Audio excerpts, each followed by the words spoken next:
I was going to ask before, James, have you ever had your VO2 max tested? I have had it tested. Yeah, you essentially start riding at a low wattage, maybe 100 watts, and every couple of minutes they increase it, basically until you can't go anymore. Yeah, we kind of did that, and then I was like a mess on the floor while they kind of worked out my numbers, and they were deeply unimpressive from what I remember. A bit like Oscar, I really don't want to reveal them, my sporting reputation. Don't let the numbers get in the way of the story. That was your stag do, wasn't it, James?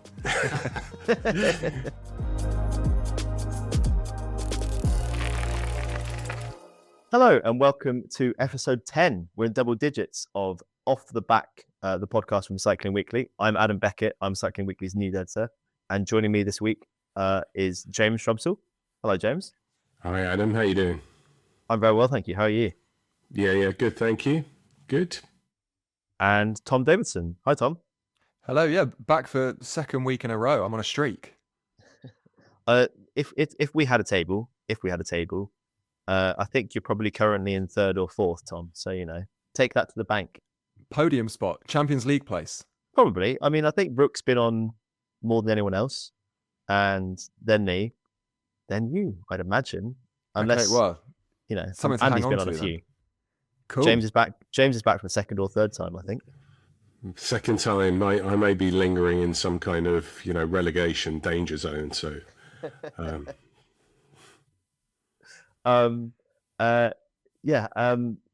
was going to say before we started, I met a listener in the real world at the weekend who saw my face and then heard my name being read out because it was a sign up for an Audax, and said, put two and two together and thought, that's the man off the podcast that I've just been watching and or listening to. So, that's nice.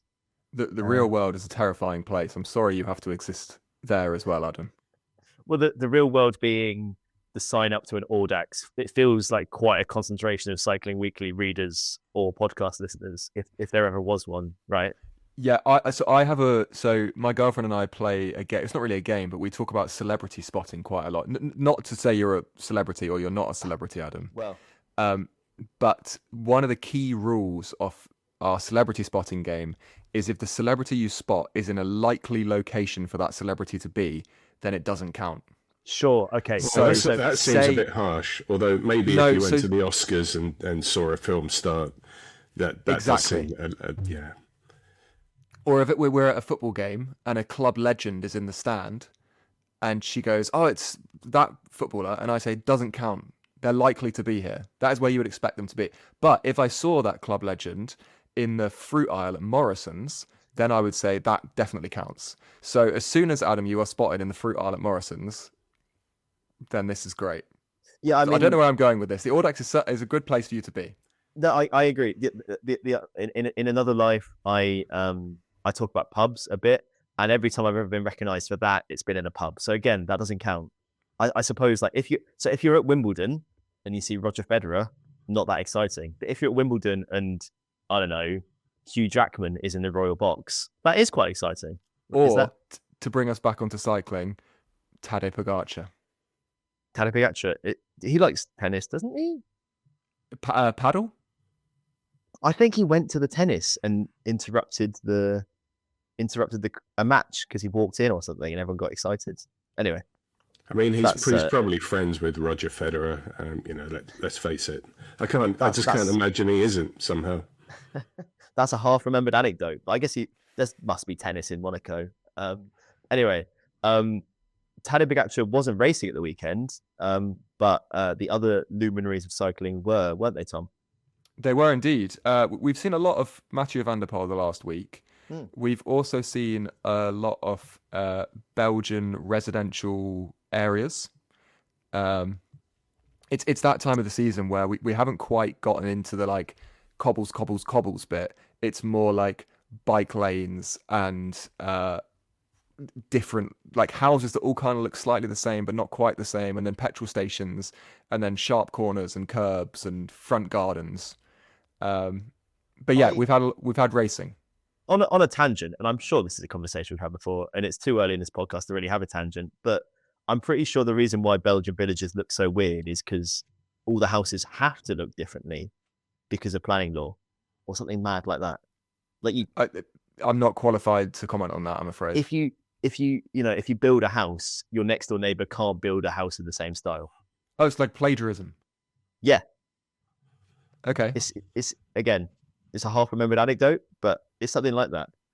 Which is come up why with it yourself, mate, sort of thing. So when you're watching the E3 Saxo Classic and everything just looks a bit weird in a town, obviously, estates are different, but when people have built individual houses, that's why everything looks a bit weird. That's one of the joys of Belgium. There you go. But wow. It was I think E3 on Friday. It's probably better that way, isn't it, than the other way around, which you quite often see in Britain, where you could basically get lost in a housing estate because you'd never recognise one road from another. It's true, and everywhere looks the same. So Grimsby looks exactly the same as Runcorn. I've picked two places. They might be close to each other. I don't know. Anyway, back to E3. Van der Poel won, right, Tom? By the skin of his teeth. We had the second group syndrome to end all second group syndrome at that race. If you were watching that race like I was, you were probably incredibly frustrated, unless you were Mathieu van der Poel, his family, his manager, or any of his teammates. I think there was a real desire for him to be caught kind of at the line, or for there something different to happen, the script to be changed a bit exactly. at the end. Just because he wins all the time, Yeah. It was almost something so different. Watching live, I scared my flatmate who I was watching with because she'd never watched a bike race before. And I did a lot of shouting at the TV with about 500 meters to go because she'd never seen Adam go rogue either.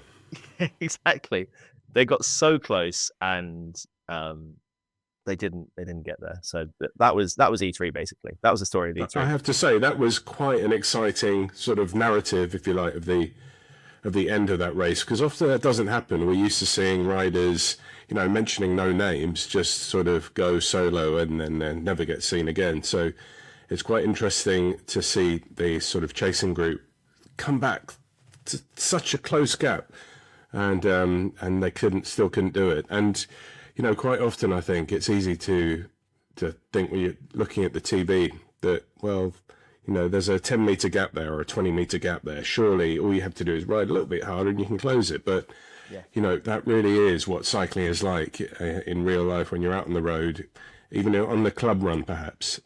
Those gaps are so difficult to close sometimes. So it's quite fascinating to see that play out in the final kilometre there. Do you think that gave hope to anyone else that Van der Poel isn't unbeatable? Except he still won, obviously. So that's the hole in that idea. I think it suggested that he is almost beatable. Well, I mean, obviously he didn't win on the Sunday, so he clearly is beatable. But in those kinds of situations, I don't know what happened. I guess everyone just thought we've got him now and took their foot off the gas. Well, it's a lot more psychological than that. Listening to the interviews afterwards. I think, not to take it to a blow by blow, but Florian Vermeersch had done the penultimate pool, and Per Strand Hagenes had done the pool before that. So they were thinking it's Jonas Abrahamsen's turn, and he didn't come through. And the minute that person didn't come through, Van der Poel's gone. Like that's all. It takes like that, and then there was the kind of recriminations, but. All it takes is a moment of someone being like, "Oh, maybe I won't do my pool," and it's all over. Sorry, Tom, I talked over you. No. I had this existential thought afterwards that was like, "What's the point in closing the gap?" Like, I as I was watching it, I was like, "This is really frustrating," and I feel like they could have closed the gap. They were almost there. They should have closed the gap. And then I was like, "Why? Why close the gap? If you are Jonas Abrahamsen." And you close the gap, there goes your opportunity for the win done. And at that point, you've closed down Van der Poel for the sake of someone else winning who's not your teammate. So why do it? Anyway, it annoyed me, and not annoyed me, that's not the right word, but it frustrated me. But then I saw the numbers afterwards. I think Van der Poel's Strava, he revealed that he did 446 watts for 90 minutes. So any assumption that Van der Poel is washed or now catchable I think it shows that the gulf between him and the rest has narrowed, but he is still incredibly strong. Yeah. No, I think you are right in kind of like what is the point in doing that pool. But I think, yet again, we come back to the idea that the best place to be in the bike race is to be the strongest rider in the race and be off the front. Because tactics don't come into play then. So, if you're Pogacar, if you're Van der Poel, ride away. And then, you don't have to think about who's going to do a turn. There you go. The Cycling Weekly DS advice. Just ride away.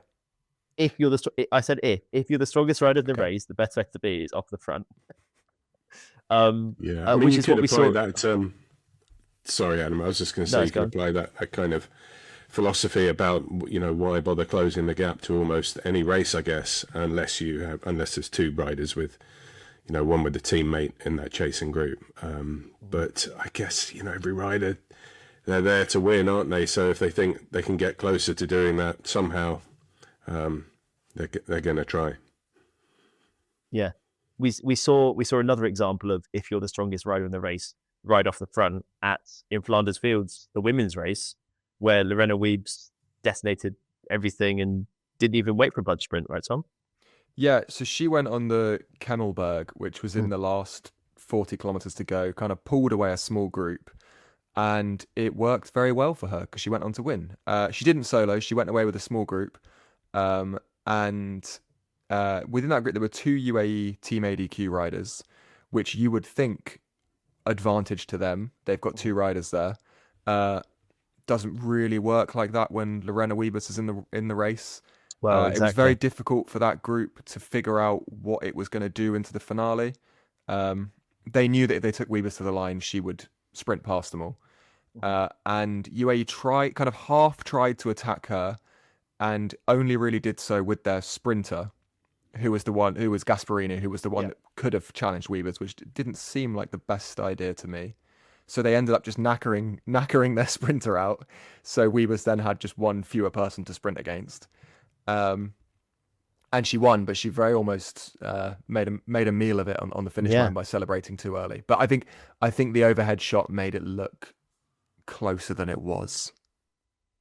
Yeah, it was about a wheel length in the end, wasn't it? And it certainly didn't look that much from the front. But at the same time, Fleur Moors was coming up faster than Wiebes was going at the end. So if it had been 10 meters further, well, she probably wouldn't have celebrated quite so early if it was. But Fleur Moors might have won.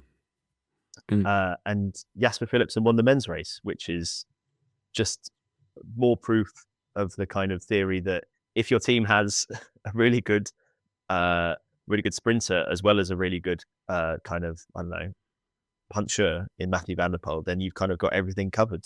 I mean, I think that was the difference between Alpecin and Visma at the weekend. Was Visma's sprinter wasn't there really because Matt Brennan's ill, so it was game, set and match to Alpecin really. Yeah, and to be fair to Jasper, he must have listened to last week's podcast where I said I can't see beyond Pogacar winning Roubaix because he's put himself back on my radar now. I mean, he came second a few years ago at Roubaix. Yeah, he's finished on the podium twice, I think, actually. It is a race that if a front group goes and they mess around and Philipsen comes back, he will almost certainly win it from that second group. So there's another narrative to follow at Roubaix now. Just checking my stats. He has twice finished second at Roubaix. Has he? Right. Yeah. Well, he should have been on my radar anyway then. I apologise, Jasper. Twice behind Van der Poel. So, Okay. There again. And it wasn't just classics racing because there was racing in Spain as well. James, tell us about this little known rider, Jonas Vingegaard. Yeah, Jonas Vingegaard was doing what we love to see him do at Volta at Catalunya. He won 2 stages, both on sort of summit finishes where he kind of attacked to win on his own, looking really strong. And I think by his own account, he's kind of feeling good again now. In fact, we wrote also this week about how he kind of realises now that he's actually spent 2 years trying to get back to this level after his crash in Italy, Basque country in 2024, which was really awful. He punctured a lung, didn't he? He did puncture a lung. He broke numerous ribs and his collarbone. He said he thought he was going to die at the time. It was pretty terrible. Amazingly, he managed to come back and finish second in the Tour de France. At which point, I think most people thought, well, he's back and he's doing well now. He just couldn't beat Pogačar, but it seems like he's been kind of getting better since. So it'd be very interesting to see what happens this year in the Grand Tours. He seems. It's hard to look past him for the Giro already, which is, good for him, maybe less good for an open race like we had last year. Yeah. I mean, it is hard to look past him, but at the same time in Catalunya, although he looked great, there were numerous riders that might have challenged him that actually weren't as good as they could have been. Almeida, I believe, was ill. Venepool crashed. Yeah. And then obviously Tom Pidcock, who we'll also talk about, he went from second, after crashing. He was in second place and that crash took him out of the race. Yeah. So it would have been interesting to see what would have happened if those guys had kind of stayed in and on form for that race. At this stage, it's definitely good for the Tour de France that Jonas Vingegaard looks not, maybe we don't know what his best is, but he looks kind of on another level to everyone else at the moment. Yeah, I mean, we published a story this week in which the Danish pundit, former pro, was saying that he thought Vingegaard was better than ever, and obviously we've got Vingegaard also saying that he's been getting better for 2 years. So yeah, it's going to be interesting when he goes head to head with Tadej Pogačar.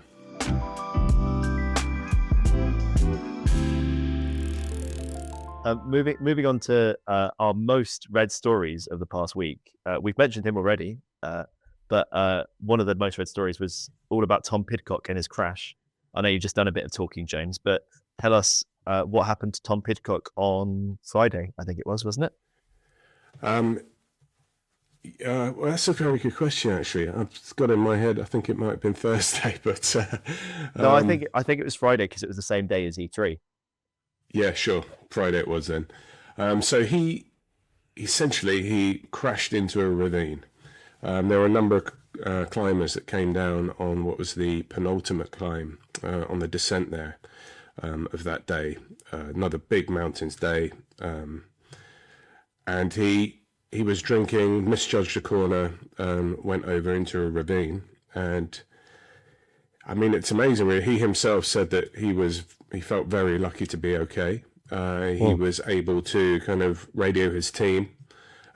He seemed to think that nobody kind of really had seen him go over. So the fact that he was able to do that, is very, very lucky in itself. But he kind of walked away. In fact, he rode away with had ligament and bone injuries in his wrist and knee, which is what he was diagnosed with in the end. But he did finish the stage, which is up another huge climb. But after going to the hospital that evening, he opted not to continue the race. Was it on TV, or was it did it happen off camera? No. There was very little available, very little kind of info available about that one at the time. So obviously we had some quotes, a statement from Tom Pidcock and his team afterwards, which really kind of revealed what had happened. Yeah, but we don't know much since, do we? So he's supposed to be racing again in 2 weeks' time at Brabantse-Pijl. So we'll wait and see. Yes, we've been in touch with his team and we've yet to hear back from them. So we will obviously let everyone know as soon as we do, I would say. Yeah, it's just one of those crashes that reminds you of how much attention these riders need at all times, because that was just it was just he just misjudged a corner. Like that is all it is, and nothing else happened.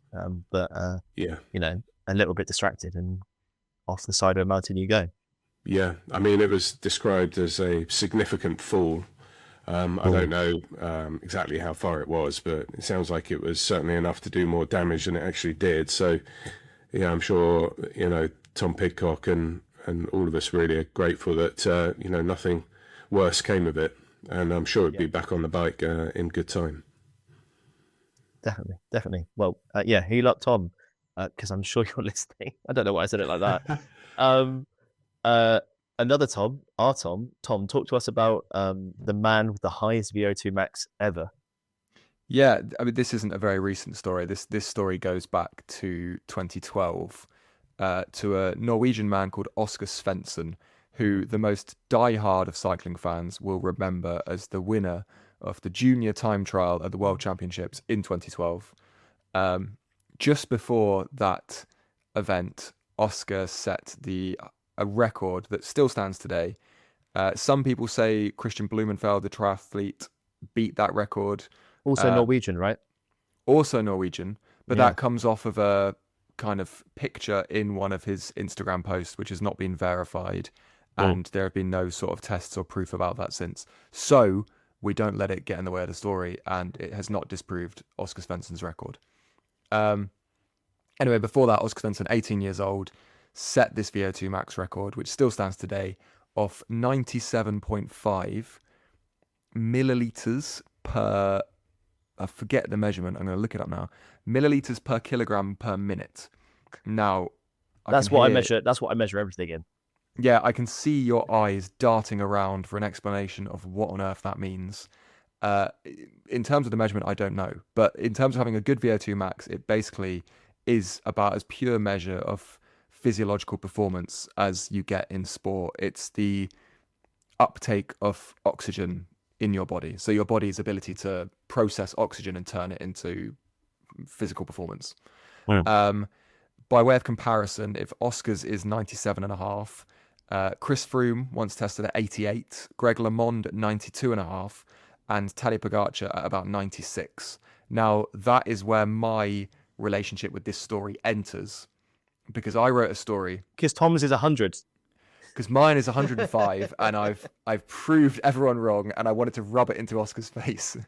No, I wrote a story about a scientific experiment where they had estimated Pogacar's at 96. Yes, I remember. And in that, I said the record is this man, Oscar Svensson, who nobody has seen in years and years and years. Yeah. And I thought, well, what on earth happened to Oscar Svensson? Where is he? What is he doing? So I tracked him down, and tracked down makes me sound like some sort of SAS hunter. What I really mean by that is I looked up his name on LinkedIn and connected with him. Within an hour, he had accepted, and I sent him a message and said, hello, this is who I am. I'm very interested in what has happened to you, Oscar. Would you like to speak for an interview? And we chatted in the new year, and he brought me up to date on everything, on his life.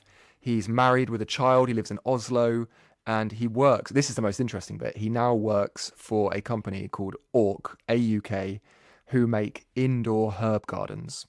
So a little kind of LED powered plant pot with basil and whatever in it that you would kind of keep in the corner of your kitchen.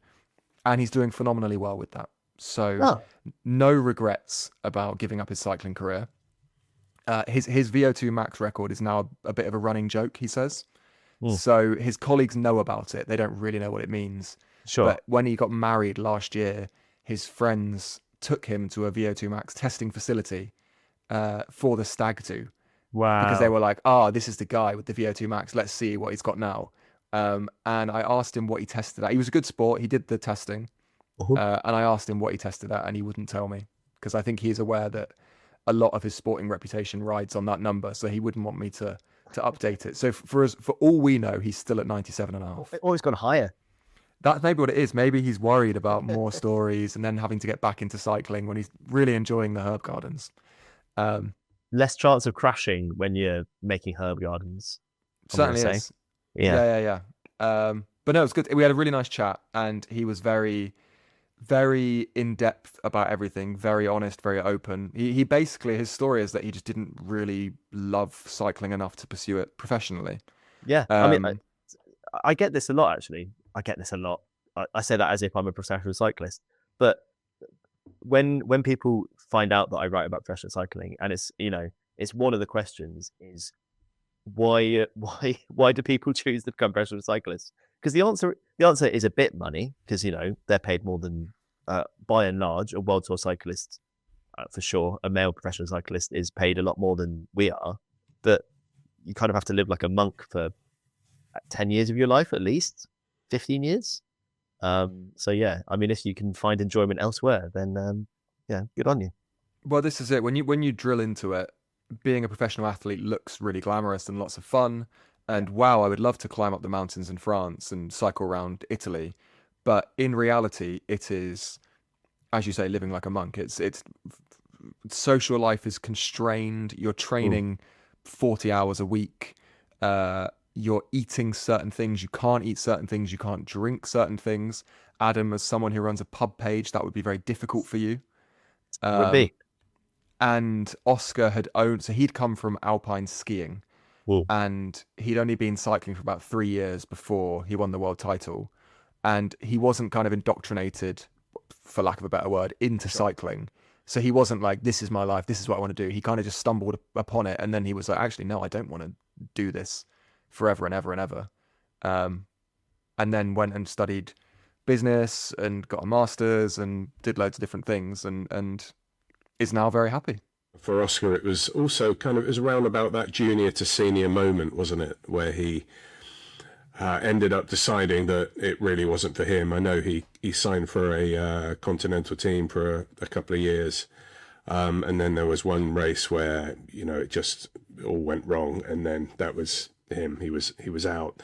But that's often a difficult sort of switch to navigate, I think, for a lot of riders, and that's where you kind of see them disappearing into kind of normal civilian life, if you like. So yeah, but I mean, that was a great story, Tom. I really enjoyed reading that, and I'd really urge anyone to go and click on it and have a read, because it had some great detail in there, a lot of great colour, and I just love the bit about his mates taking him to a lab for a VO2 max test on his stag do. I mean, it's the first time I've heard of that one. There's actually a tidbit that I'll give the podcast listeners that I didn't put in the piece. Wow. Which was, so when were the World Championships in Norway? Was that in 2018?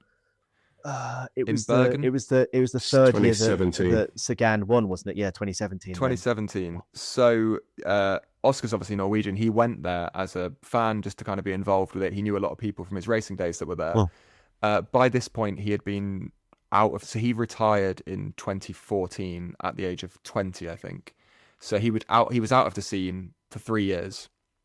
And one of the sports directors at what was then Team Sky, now Ineos Grenadiers, basically approached him and said, by the way, you're still on our radar. Are you interested in, coming back? What do you want? So he's got this, he obviously was like, no, I'm pretty happy. I'm studying, too busy with my studies. Yeah. But I mean, that it adds another layer to the story of he left, and then he had the best team in the world at the point, the team that had the Tour de France winner on their team, saying, "Come on, please, would you come back?" And he was so sure of his decision that it didn't tempt him. Huh. I was going to ask before, James, have you ever had your VO2 max tested? I have had it tested, yeah. Oh, there you go. It wasn't a very pleasant experience. Talk us through it, because I can't even imagine what it is. I've seen photos of it, but Yeah, so this was 22 years ago. So the first thing I remember was, I had my bike in there, and the guy in charge of the testing, roundly lambasted me for not cleaning the chain enough, which is fair enough. But anyway, so you go on a static bike, and they put on a mask on your face. So basically you're breathing into a mask. So that is what measures all the oxygen you kind of use throughout the test. And what happens is, it's a little bit, if you've ever done the MAP test on Zwift, to establish your FTP. This is the one where you essentially start riding at a low wattage, maybe 100 watts, and every couple of minutes they increase it, basically until you can't go anymore. So yeah, that's exactly what they did. It's compared to the FTP test where you ride flat out for 20 minutes, it's probably a bit better than that, but at the same time, obviously it still hurts quite a lot, but it's over quicker. So yeah, we kind of did that, and then I was like a mess on the floor while they kind of worked out my numbers, and they were deeply unimpressive from what I remember. A bit like Oscar, I really don't want to reveal them. My sporting reputation relies on this. Don't let the numbers get in the way of the story. Yeah. To be honest that with was you, that was your stag do, wasn't it, James? I didn't tell the guys about that lab. I just didn't want to go back. For a long time, I thought it was 66. Looking at the charts, which is pretty good, but about 10 years later, I had the sort of a really sinking feeling when I actually realised it was about 52, I think. So there we go. So just it's not 97.5, put it that way. Somewhere just below Chris Froome, that would put you. It's not a bad ballpark to be in. Yeah, I'll take it. And Team Sky came up to you at the 2017 World Championships and offered you a team as well, didn't they? Didn't they, James? I was there actually, and funnily enough, when I went to try and talk to them, a bit reticent really, but I was in Bergen that year. They went up to James and they said, "James, have you seen Oscar Svensson by any chance?" Sorry, James. The third big story of the week is another of Tom's, and it's all about the bike industry. A bit of a sharp turn from our BO2 Max chat, but the giants of the cycling industry are still struggling a bit. Basically, Tom, that's the story, isn't it? Yeah, I mean, literally the giants, the company that's called Giant. Yeah. That wasn't a pun, but Yeah, so we report a lot on the industry, and I think I certainly had grown a bit tired of just reporting kind of financial results. Like, we're not the Financial Times of cycling, and I didn't feel like it would serve our readers well to serve you, our readers and listeners, well to just say, oh, this is where the profits are and blah, blah, blah. And I felt I should give a bit more context behind that. So I took a few days and researched a lot into this. The starting point was that last year, and obviously we don't hear about last year's financial figures until they've kind of been processed and packaged into a nice report and released around springtime. But Giant's post-tax profits fell 42%. Canyon was the other one that I was looking at. Their pre-tax numbers fell 34%. And Shimano, which is always a bellwether for the industry, they're the most commonly used components group around the world. Their profits have fallen in each of the last 3 years.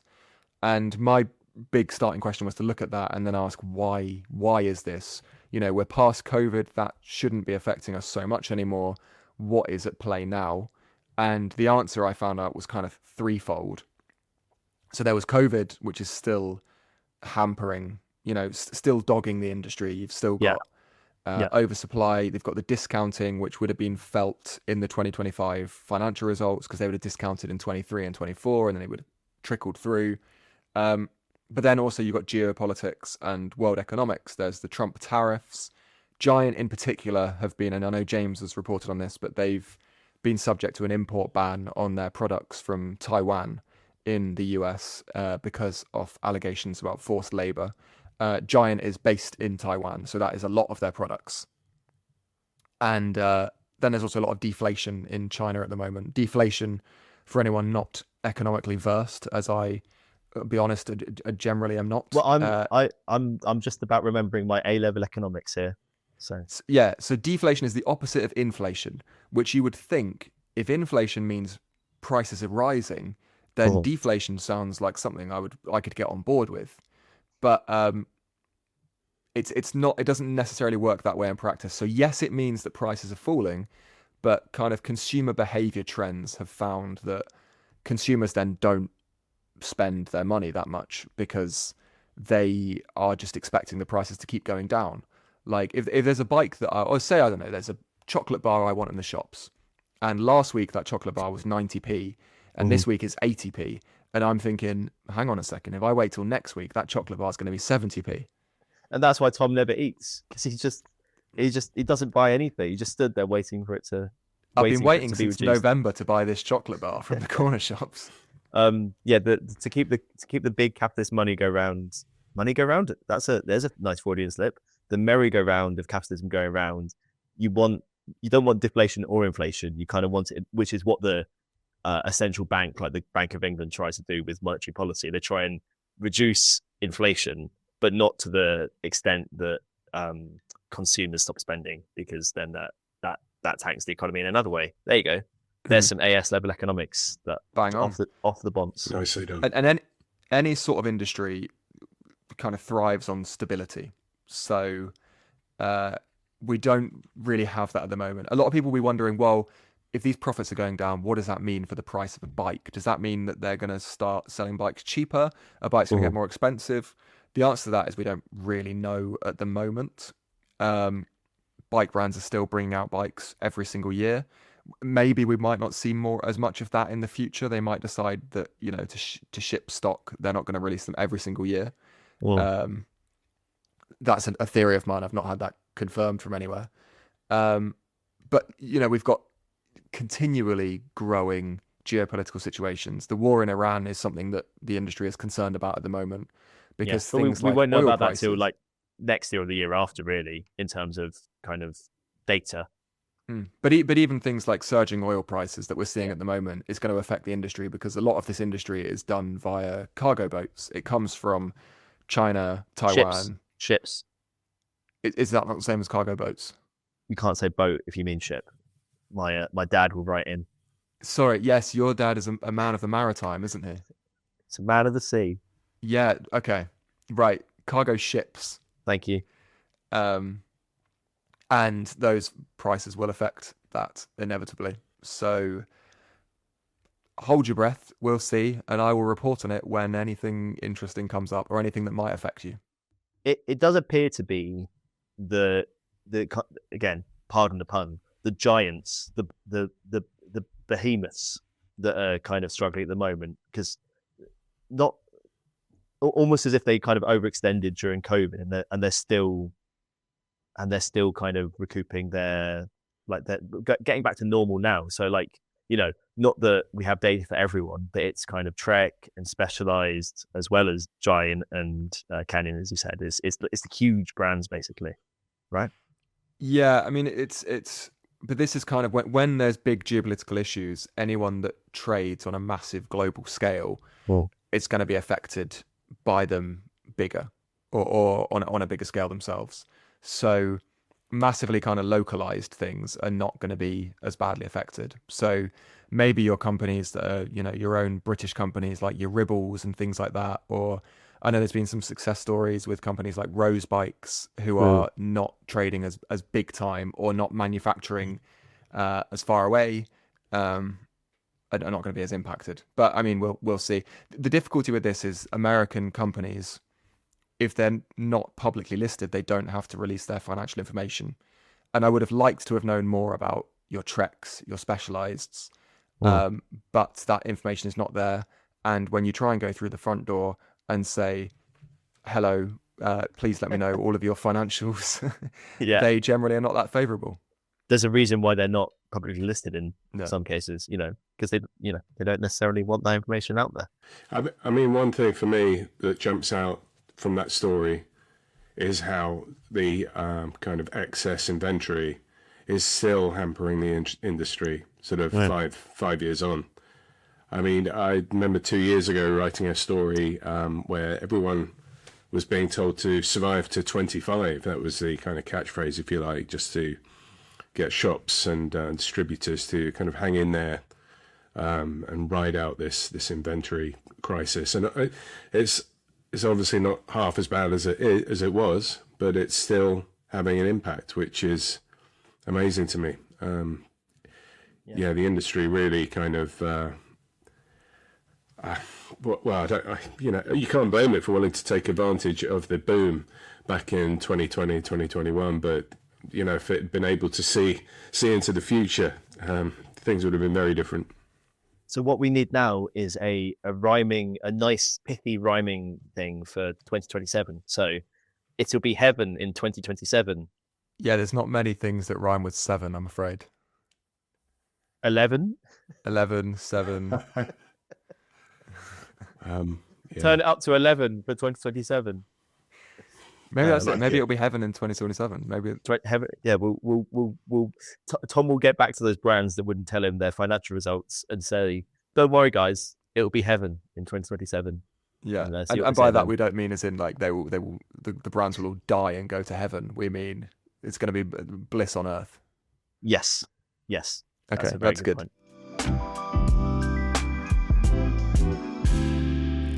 Moving on to our next section, which is read and debate, and this is another screeching turn into this topic. But the topic that seemed to occupy our commenters, especially on social media more than anything else this week, was the release of not release of a report, the closure of the investigation into the death of Muriel Furrer at the Road Wide Championships in 2024, which is 18 months ago. I mean, it doesn't feel like that long ago, but it was 18 months ago. And the investigation has been closed with nothing happening, basically.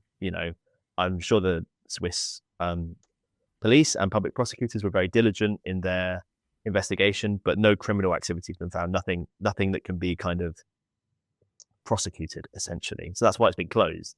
But the most damning bit of what little was released was that the 18-year-old lay on the side of the road for almost an hour and a half before she was discovered. And a lot of people basically asking, why is that? And for people that aren't in cycling or completely up to speed with how a bike race works, I think that's a very good question. So, Tom, I mean, if it's not too big an ask, explain how could that happen, basically? Yeah, I mean, so the conclusion from the inquiry is that basically we are to understand that this was a freak accident. I think we would have been surprised if they'd come back and said somebody is liable for this and there will be criminal proceedings. At the World Championships that year and the years before that, there were no race radios. Now, we understand race radios are very popular in cycling. It's something that we kind of take for granted in races for communicating tactics. The general prevailing thought at World Championships is that this then gives a bit of an advantage to the bigger teams to kind of coordinate better, and it ends up being a bit more stacked against the smaller teams. So there were no race radios, and particularly not in the junior races. Muriel crashed. It was raining very heavily. Adam, you were there that day, so you can confirm that. I mean, it was. It was a horrible day. And she crashed, and there was, no race radios. There was no tracking. There was, this is the women's junior road race that happens quite early in the day. I think it would have started at like 8 or 9 o'clock in the morning. About 10:30, I think. Right. So very few people at the side of the road. She crashed on her own as well, you should say. It was we assume she slid out on a wet bend, and that's what happened. But so basically she wasn't seen. It wasn't seen, and then it wasn't known because there wasn't a GPS tracker. So this was it. They didn't know she hadn't finished, or that she wasn't in the bunch until she didn't record a result across the line, I think. We don't know the full details, but we assume that is what happened because you get counted in every lap. It's a circuit course, so something like that must have happened. But yeah, if she crashed when she did, the race was over by the time they realized that something was happening, or at least the race was over by the time that she was dying, essentially. That was before she was being attended to. Yeah, I mean, the story is heartbreaking, and I think what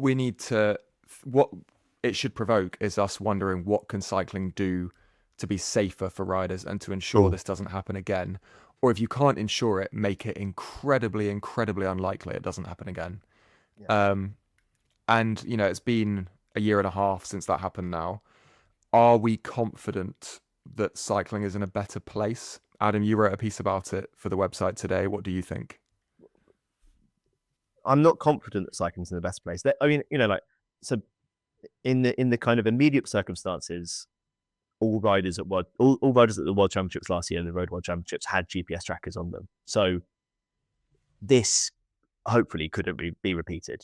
As in the specific circumstances, a rider crashing in the women's junior road race in Kigali could not have had the same thing that happened to Muriel the year previously.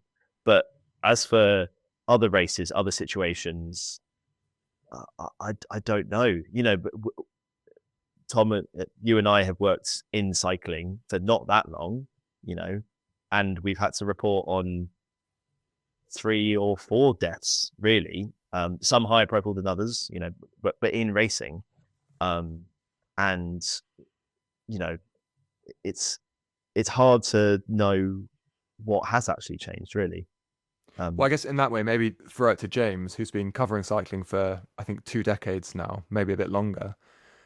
Is this, I mean, this is not a new phenomenon, obviously, James. Unfortunately not, no. I mean, riders dying in races does happen tragically from time to time. But I have to say, in all the time that I've been working around cycling, I've never known this particular circumstance to crop up. Not that I can remember. I mean, where someone has crashed and just nobody's noticed. Essentially, that is the most tragic part of this, really. That if somebody had, obviously, then maybe things would have turned out differently.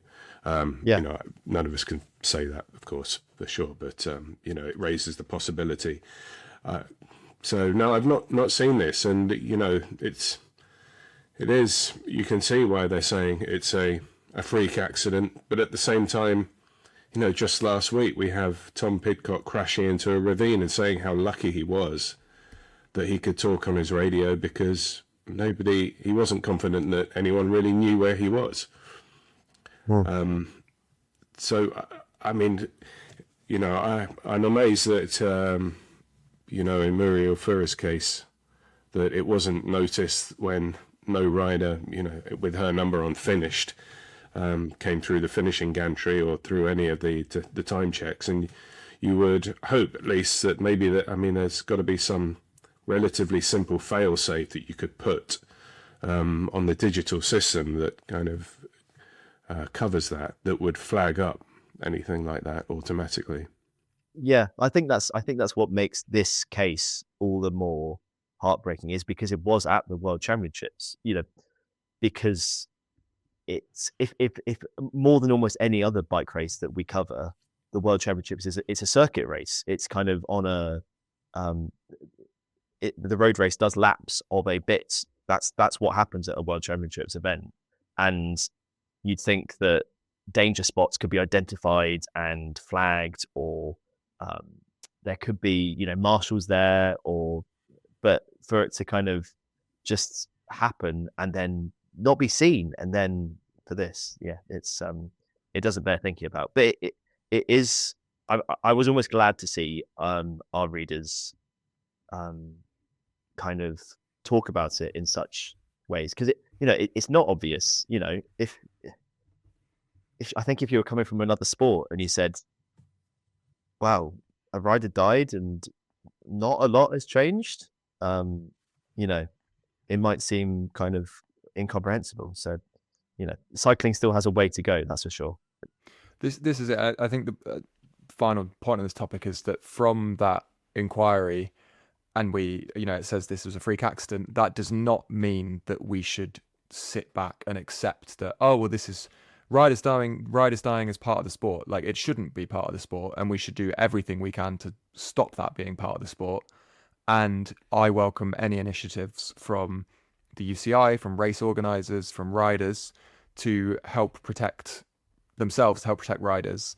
against these things happening. And we'll keep reporting on it, and we'll keep making sure that it's a big topic that's being discussed and that it's got the scrutiny and attention it deserves.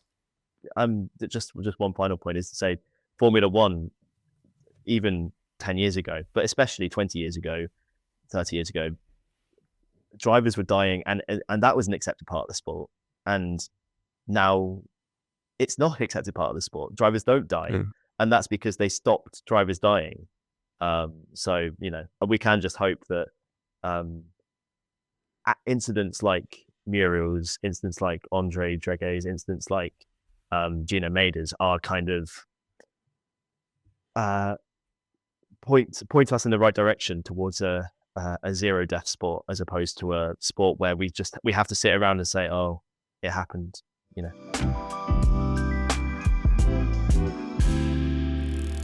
So that's quite a hard place to move on from, but move on we will, to talk about our heroes and villains of the week. It feels a bit twee to do it after that, but it does, doesn't it? I'm sorry. It does rather. James, do you have one? I do, yes. Yeah. This is my hero of the week, and it's Karis Lloyd for what she did last week at the Tour of Bruges. She beat the best women's sprinter in the world, Lorena Wiebes, and a host of other riders to win that race at just 19 years old. And it's just great to see somebody so young making an impact like that. And also, I had to love her kind of reaction after the finish, when I won't repeat it here because this is a clean show, but she said an expletive just out of pure joy, basically, and then covered her mouth, and then got told by her mum not to swear on TV again, which is good fun. But no, congratulations to her. In terms of kind of unbridled shock and joy, you don't get much more than that, do you? I mean, I don't think she could believe it on the podium, let alone, she kind of looked in shock when she crossed the line, and then she looked in shock on the podium again. So, big up Karis Lloyd. Absolutely, yeah. Well, Karis Lloyd is also my hero for the same reasons. I rang her the next morning, and I can confirm that she still didn't believe it then. She just sprung a jump on the whole pack. It was a glorious win of just like completely instinctual bike racing. Well, no lead out, never won a race before, against Balsamo, Wiebes, like some of the best sprinters in the world.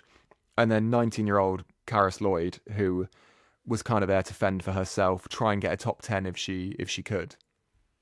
And sorry, just on kind of like her beating the best I don't know if it's the same photo you used on the website, but in the photo we've used in the magazine for your piece about Karis Lloyd, Tom, you can see Chiara Consoni kind of looking like this, that obviously, if you're listening, she looked very surprised, but you could just sense it that who's that, like what kind of thing, and that's it. Karis Lloyd has arrived. Yeah, and the best part of the story was, as James said, the interview afterwards, where she then came out and said that her mechanic had kind of joked to her before the stage that he knew she was into Lego, and if she won, he would buy her some Lego. I think probably quite safe in the thought that he wouldn't have to get his wallet out. He then had to make the journey before the team meal that evening to the Lego store in Bruges, which was 15 minutes walk from the finish line, and bought her an F1 Ferrari car. I'm not versed on my Lego. Maybe I'm saying it wrong, but a Ferrari F1 car. That works. The syntax of that works better. He bought a Ferrari F1 race car Lego set. And she was very pleased with it. She already had a couple of them. She's hoping to get the full set of 10 of F1 cars. And there are only 10 teams in Formula One. I mean, I'm ignorant of Formula One too. 10 doesn't feel like many. But look, the more she keeps winning, the more it will happen. So, I think Lego, to be honest with you, a nice Lego set is a great podium gift. You know, forget the big thing of beer. Nobody wants to drink it anyway. They spray the champagne everywhere. Just give them some Lego. Who doesn't like Lego? No, This that's is a it. good It's point, certainly a actually. bit more transportable than like a giant wheel of cheese, isn't it? So Or like a big thing of ham. Yeah, Yeah. that you sometimes Or a see. donkey, for goodness sake. What's the I race can't, with the rem- donkey? can't remember which race that was, but Is that Skelder Price? it's Kerner versus Um, Kerner, isn't it? It's Kerner. It's Kerner. You're right. It's Kerner.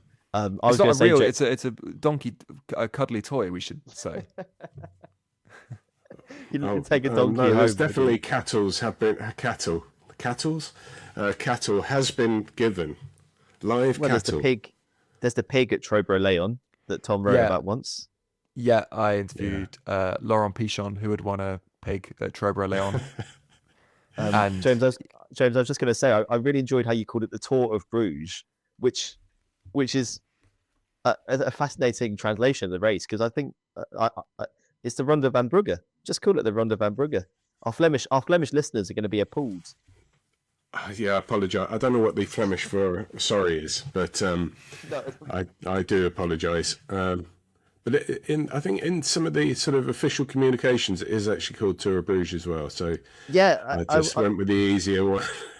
I was going to say, so the official name, because Belgium is a bilingual country, the official name of the Tour of Flanders, that's obviously not its official name, is the Ronde van Vlaanderen or the Tour de Flandre. But imagine telling someone you're going to go and cover the Tour de Flandre. I think they might, you might get punched in certain parts of Belgium. Not That's in for certain sure. parts of France, though. It depends what you're telling them. Or yeah, exactly. Yeah. Tom, do you have Although a in feeling? certain other parts of Belgium, they probably know what you're on about. Exactly.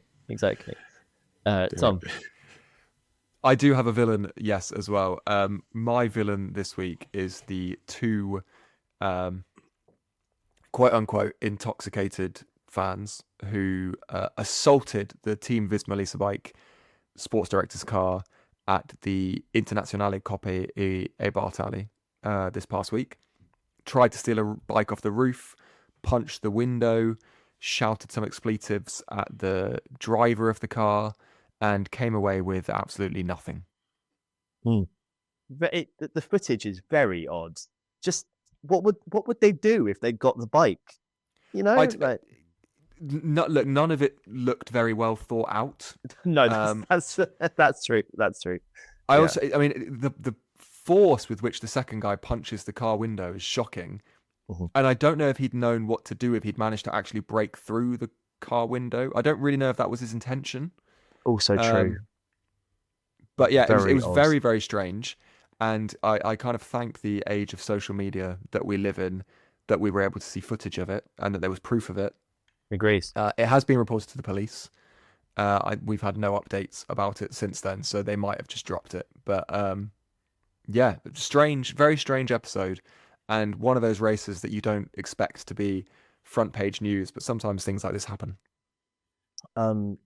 My villain, to loop back to the beginning of this podcast, is Jonas Abrahamsson, because if he'd have just done his turn, then someone else could have won a bike race that wasn't Matthew van der Poel. But as previously discussed, it's not really his fault, but it was his turn. It was his turn that he missed. My other villain is the sun. If you've been watching this on YouTube, you'll have seen over the past hour that I've increasingly been blinded as this has gone on. I didn't think it would be an issue, but it turns out it is an issue. I've gradually looked shinier and shinier. Like a At least waxwork. I'm not actually sweating or warm, so it's quite nice spring sun. But if this was by the time we recorded this in June, I might have to try and find somewhere else. Otherwise, yeah, which is nothing. Just finally, how excited are we for the Tour of Flanders or the Tour de Flandre? James, are you going to watch it? Yeah, I reckon. Yeah, I'm looking forward to that. We've got, well, just like for Roubaix, I guess, we got 3 of the very best guys, 4 of the best guys with Matthew van der Poel, Tadej Pogacar, Wout van Aert, who would be my personal favourite to win. Not because he is most likely to win, but because I would love him to win after just not being able to for so many years.